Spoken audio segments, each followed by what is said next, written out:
Hello students, last lecture में हमने skill development का सिलेबस डिस्कस किया था। अभी हम देखेंगे डिटर्मिनेशन ऑफ पर्सनालिटी किस चीज़ों से डिसाइड होती है। ज़्यादातर तो पर्सनालिटी आपके मतलब हर चीज़ का, पर्सनालिटी पे हर चीज़ का इफ़ेक्ट गिरता है। जैसे बायोलॉजिकल फैक्टर है, जैसे आपका एजुकेशन है, बॉडी लैंग्वेज है, इन सब चीज़ों का पर्सनालिटी पर इफ़ेक्ट गिरता है। लेकिन कुछ पार्ट्स ऐसे हैं जो हमने यहाँ पर वन बाय वन डिस्कस किए। पर्सनालिटी में असर करने वाले यानी पर्सनालिटी डिसाइड करने वाले फैक्टर्स हमने यहाँ पर डिस्कस किए, वो हम वन बाय वन देखेंगे। पर पहले देखते हैं मतलब पर्सनालिटी मतलब क्या, what is determine the personality. This question may be a difficult. People are commonly express their ability and interest and attitude are diverse. An early argument in personality reach whether an individual's personality was the result of a hereby environment. ज़्यादा मतलब आप जिस atmosphere में रहे हो वो environment का भी असर आपकी पर्सनालिटी पे होता है। Was the personality predetermined at the birth, जन्म से ही आपकी पर्सनालिटी डिसाइड होती है क्या? नहीं। और was the result of the individuals interaction with his her environment, यानी आप पैदा होते तब से आपकी पर्सनालिटी डिसाइड होती है कि नहीं, उसे डेवलप करना पड़ती है। तो ये पर्सनालिटी पे determination of personality can be a phase based of group in 5 board categories. कौन कौन सी है कैटेगरीज? बायोलॉजिकल फैक्टर है, कल्चरल फैक्टर है, family factor, social factor and situational. वो हम अभी वन बाय वन देखेंगे। पर्सनालिटी डिसाइड करने वाले फैक्टर्स कौन कौन से? बायोलॉजिकल है, कल्चरल है, family, social and situational. Biological factor में सब में पहला फैक्टर आता है एज। आपकी एज क्या है ये भी मैटर करती है आपकी पर्सनालिटी डिसाइड करने पे। It has a impact on the performance of the turnover, absentees, productivity and satisfaction. आपके सेटिस्फैक्शन पे, आपकी प्रोडक्टिविटी पे भी आपकी एज क्या करती है? असर करती है। Performance is a depend on age. आपका एज के ऊपर परफॉर्मेंस डिपेंड करता है। As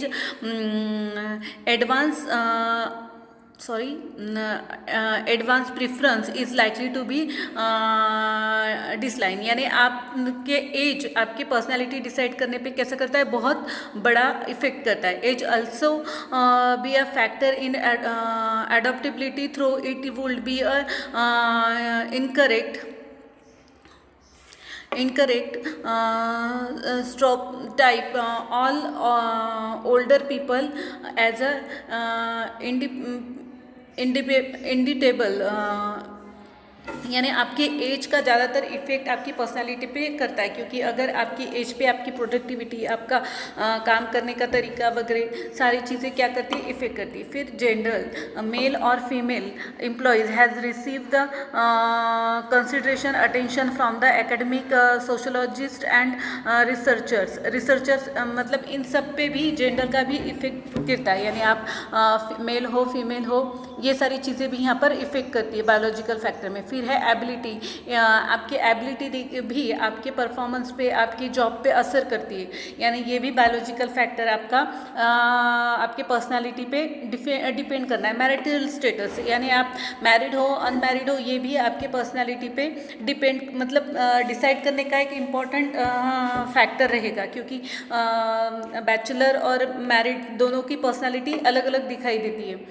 number of dependents, there is a correlation between the number of dependents of employees have and his her absence and satisfaction. The number of the children an employee has a possibly related to a absence, यानी आपके ऊपर dependent लोगों का number कितना है वो भी आपका पर्सनालिटी डेवलप करता है। टेन्योर, ये भी आपके पर्सनालिटी पे डिपेंड करता है। ऐसा बायोलॉजिकल फैक्टर में हमने ये सब चीज़ें देखी। पहले तो देखी एज, फिर जेंडर, फिर एबिलिटी, फिर है मैरिटल स्टेटस, फिर number of dependents and tenure. अब नेक्स्ट देखेंगे हम पर्सनालिटी फैक्टर। पर्सनालिटी फैक्टर में हेरिडिटी भी आपके पर्सनालिटी डिसाइड करने में इम्पॉर्टेंट पार्ट है। Once personality, physical structure, physical attractiveness, ये सेक्स, ये सारी चीज़ें आपकी हेरिडिटी वाली सारी चीज़ें आपकी पर्सनालिटी पे क्या करती है, डिसाइड करने में एक इम्पॉर्टेंट रोल प्ले करती है। ब्रेन, नेक्स्ट है brain. Brain play a significant role in your personality, यानी आप किसी चीज़ को कितने जल्दी अट्रैक्ट हो जाते हो, यानी उस पर कितने जल्दी रिप्लाई देते हो, कितने जल्दी आपकी ब्रेन उसे सपोर्ट करता है और उस पर आंसरिंग करता है, ये सब चीज़ें भी आपकी पर्सनालिटी पे डिपेंड करती है। फिर नेक्स्ट है फिजिकल फैक्टर। फिजिकल फैक्टर भी आपकी पर्सनालिटी पे बहुत ज़्यादा इफ़ेक्ट करता है। नेक्स्ट है कल्चरल फैक्टर, आप जहाँ पर रहे हो वहाँ का कल्चर कैसा है। हर जगह हमारे देश में अलग अलग स्टेट्स है, अलग अलग स्टेट्स का अलग अलग कल्चर है, और एक स्टेट में भी रहते हैं अलग अलग कल्चर के लोग, तो वो कल्चर भी आपकी पर्सनालिटी डिसाइड करने में क्या करता है, असर करता है। नेक्स्ट है फैमिली एंड सोशल फैक्टर्स, ये भी आपकी पर्सनालिटी डिसाइड करने में बहुत इंपॉर्टेंट रोल प्ले करते हैं। नेक्स्ट है सिचुएशनल फैक्टर। Situational factor